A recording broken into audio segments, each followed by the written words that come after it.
أعوذ بالله من الشيطان الرجيم.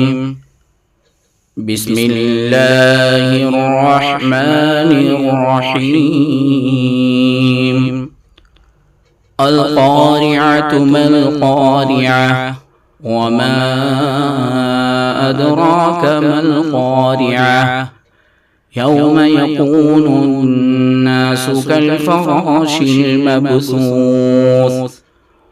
وتكون الجبال كالعهن المنفوش فأما من ثقلت موازينه فهو في عيشة راضية وأما من خفت موازينه فأمه هاوية وما أدراك ما هي نار حامية.